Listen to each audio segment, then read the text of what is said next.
In the shattered aftermath of the American Civil War, in the year 1865, 6 defeated Confederate veterans, John Lester, James Crow, Calvin Jones, Richard Reed, John Kennedy, and Frank McCord, gathered in Pulaski, Tennessee to form a secret brotherhood they named the Ku Klux Klan, a title derived from the Greek word kiklos, meaning circle, cloaked in mystery and designed to inspire dread.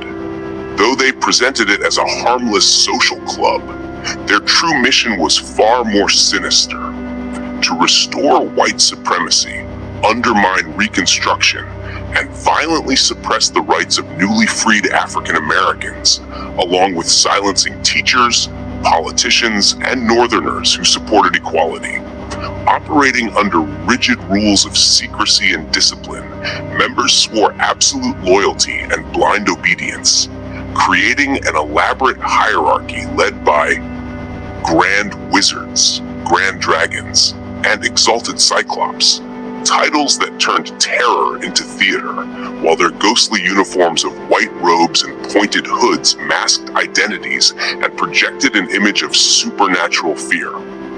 Their flags and insignia, often decorated with fiery crosses, skulls, serpents, and blood-red symbols, became instruments of intimidation, with the burning cross evolving into their infamous ritual of warning and domination.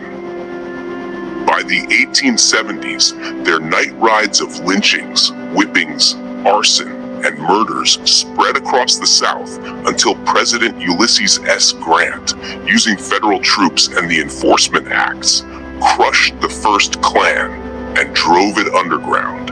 But the shadow of their hatred lingered. In 1915, on Stone Mountain, Georgia, the order was resurrected by former preacher William J. Simmons, inspired by the racist propaganda film The Birth of a Nation. And this second Klan now claimed to defend 100% Americanism, targeting not only Black Americans, but also immigrants, Catholics, Jews, and anyone outside their vision of white Protestant purity.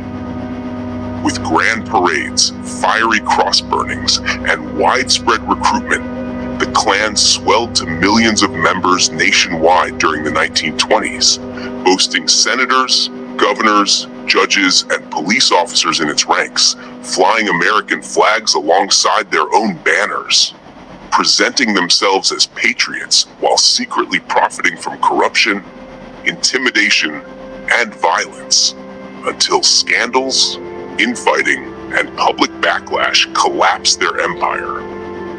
Yet in the 1950s and 60s, during the Civil Rights Movement, the Third Klan emerged once more, carrying out bombings, assassinations, and terror campaigns to stop desegregation, with one of their most infamous crimes being the 1963 bombing of the 16th Street Baptist Church in Birmingham, Alabama, killing 4 young girls. Acts of brutality that brought national outrage and forced the FBI to infiltrate and dismantle their networks, while new federal civil rights laws stripped away their remaining power. In the decades that followed, the Klan fractured into dozens of splinter groups, some clinging to old rituals of robes, fiery crosses, and flags, others adapting to modern hate movements, but none regaining the dominance they once held. Today, the Ku Klux Klan survives only as a scattered extremist fringe, their membership reduced to a fraction, their symbols remembered not as emblems of honor, but as scars on American history. Their robes and banners no longer instruments of power, but relics of shame.